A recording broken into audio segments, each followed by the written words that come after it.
Wow, mga SSS pensioners! May napakagandang balita tayo ngayong Lunes. Kumpirmado na. Ang inyong second, tranche at buwan ng SSS pensyon ay nasa ATM card nyo na mismo. Kaya kung isa ka sa mga retiradong miyembro ng SSS, siguraduhin mong panoorin ang video na ito hanggang dulo dahil ipapaliwanag natin kung sino-sino ang makakatanggap, magkano at bakit ngayong Lunes mismo ilalabas ang benepisyo. At syempre, Huwag kalimutang isubscribe ang ating channel Balita SSA, pensyon para sa mga tunay na SSS at DSWD updates araw-araw. Ngayong araw isang napakagandang balita. Ang hatid ng Social Security System, SSS, para sa lahat ng pensioners sa buong bansa. Yun sa pinakabagong anunsyo ng SSS, maagang marirelease ngayong Lunes ang pensyon kasama ang second tranche ng benepisyo. Ibig sabihin, kung isa ka sa mga pensioners na may nakatakdang schedule sa mga susunod na linggo, maaari mong makita sa iyong ATM card ang halagang papasok ng mas maaga kaysa sa inaasahan.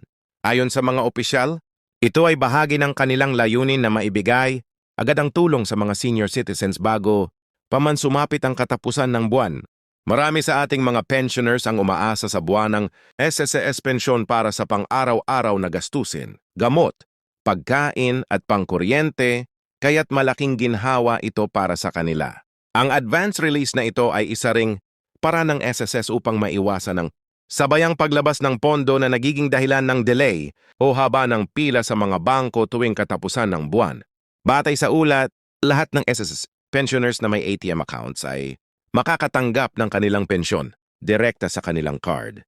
Hindi na kailangan pumila sa mga tanggapan o maghintay ng manual release. Kapag natanggap mo ang text confirmation o balance notification mula sa iyong bangko, maaari mo nang ma-withdraw ang iyong pensyon kasama na ang second tranche kung ikaw ay kabilang sa mga kwalipikadong beneficiaries.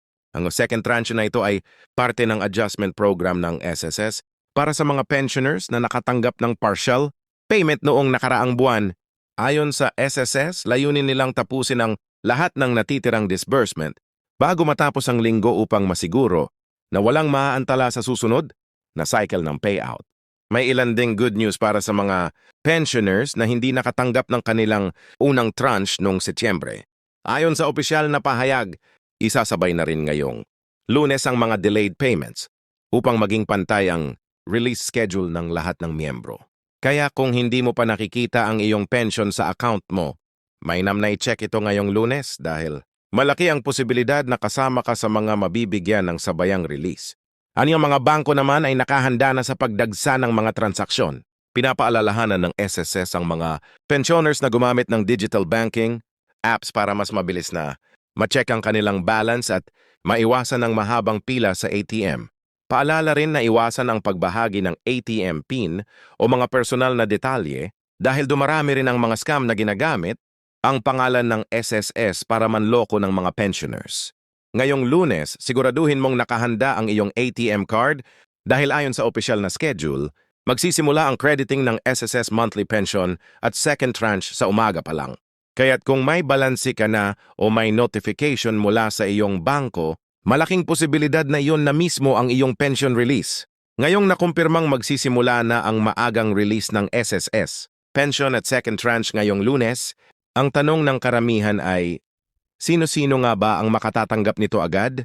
Ayon sa pinakahuling advisory ng SSS, lahat ng regular pensioners na tumatanggap sa pamamagitan ng ATM, crediting ay kasama sa unang batch ng release. Kasama rin dito ang mga pensioners na may updated records at Active Bank, account sa alimang partner bank ng SSS tulad ng Land Bank, DBP, PNB at Union Bank.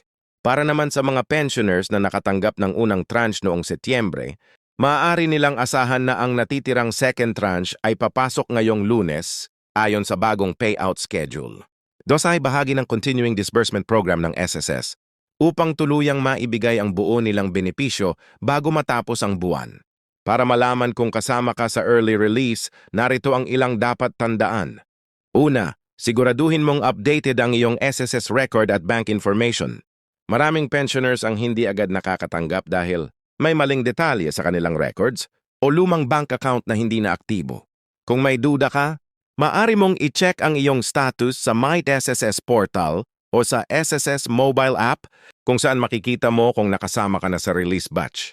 Ikalawa, Kung nakatanggap ka ng text message o email notification mula sa SSS o sa iyong bangko, malaki ang posibilidad na kasama ka sa mga unang makakatanggap ng credit sa iyong account.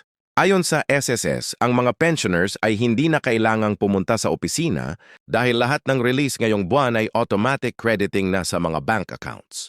Isa pang magandang balita, ayon sa mga opisyal ng SSS, ginagawa nila ang maagang release bilang paghahanda sa mga darating na holiday months.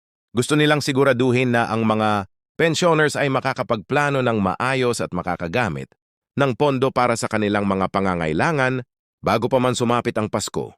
Ito ay isang paraan din ng SSS para mapagaan ang buhay ng mga senior citizens na patuloy na umaasa sa kanilang buwanang pensyon bilang pangunahing pinagkukunan ng kita. May mga ulat din na ang ibang pensioners under voluntary at survivors pension categories ay kasama rin sa maagang payout. Ito ay depende sa kanilang disbursement, schedule at kung naisumiti na ng bangko ang mga kinakailangang dokumento. Ang mga nasa manual payment method naman ay makakatanggap sa mga susunod na araw dahil kinakailangan pa itong iproseso bago mailipat sa ATM accounts. Ayon pa sa SSS, ang maagang release ngayong Lunes ay bahagi ng kanilang commitment sa digital transformation kung saan mas pinabilis at pinaayos ang kanilang electronic disbursement system upang maiwasan ang delay at human error. Ipinagmamalaki nila na ngayong taon, mas marami ng pensioners ang nakatanggap ng walang aberya kumpara sa mga nakaraang buwan. Kaya kung ikaw ay isang pensioner, siguraduhin mong nakamonitor sa iyong ATM balance o mobile app dahil anumang oras mula Lunes ng umaga, maaari nang pumasok ang iyong SSS pension kasama ang second tranche. At kung wala ka pang natatanggap, huwag mag-alala, may patuloy ang staggered crediting hanggang matapos ang linggo. Ngayong malinaw na maagang matatanggap ng mga SSS pensioners ang kanilang pension at second tranche ngayong Lunes, ito ay tunay na magandang balita para sa lahat ng ating mga nakatatanda na araw-araw ay nagsusumikap na mapagkasya ang kanilang buwanang kita. Hindi lang ito simpleng payout, kundi patunay na ginagawa ng SSS ang lahat upang maihatid ang benepisyo sa tamang oras at sa mga taong tunay na nangangailangan. Ayon sa mga opisyal, ang maagang release na ito ay bahagi ng kanilang commitment na tulungan ng mga retirees at beneficiaries na makapaghanda para sa darating na mga buwan. Lalo na't papalapit na ang holiday season. Malaking tulong ang maagang pagpasok ng pensyon para sa mga gastusin sa bahay, gamot at pagkain.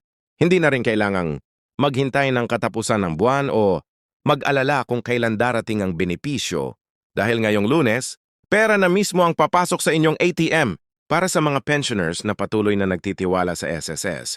Malaking hakbang ito tungo sa mas mabilis, transparent at modernong serbisyo. Ayon sa SSS, patuloy pa silang magpapatupad ng mga digital improvements upang mas mapadali ang pag-access ng mga miyembro sa kanilang accounts at benefits. Kaya inaasahan na sa mga susunod na buwan, mas magiging madali at maayos na ang lahat ng pension releases mula sa monthly crediting hanggang sa bonus disbursement. Sa kabila ng lahat ng pagsubok, patuloy rin ang SSS sa pagbibigay ng serbisyong may malasakit. Ang bawat pisong natatanggap ng ating mga lolo at lola ay bunga ng mahabang taon ng kanilang pagsisikap at kontribusyon. Kaya nararapat lang na maibalik ito ng may oras, respeto at pagmamahal. Ang maagang release ngayong Lunes ay simbolo ng pagkilala sa kanilang sakripisyo at pagpapatunay na hindi nakakalimot ang gobyerno sa ating mga senior citizens. Kung ikaw ay isa sa mga makakatanggap, mainam na gamitin ang pensyon sa mga pinakamahalagang pangangailangan tulad ng gamot, pagkain at pang-araw-araw na gastusin. Iwasan din ang mga text o tawag na nagsasabing makukuha mo ang pensyon mo kapalit ng bayad. Siguraduhing direktang makipag-ugnayan lamang sa opisyal na channels ng SSS. At syempre kung gusto mong lagi kang updated sa mga anunsyo ng SSS, DSWD, GSIS at iba pang benepisyo ng pamahalaan, huwag kalimutang i-like, i-share at i-subscribe sa ating channel, Balita SSA Pension. Dito araw-araw kang makakatanggap ng mga tunay na updates at impormasyon na makakatulong sa bawat pensioner sa buong Pilipinas. Dahil sa Balita SSA Pensyon, hindi lang basta balita, benepisyo, katiyakan, at pag-asa ang hatid namin sa bawat Pilipinong senior citizen. Kaya mga ka-pensioners, tandaan ngayong Lunes, i-check na ang inyong ATM card. Dahil pera na yan hindi pa bonus lang kundi maagang biyaya mula sa SSS.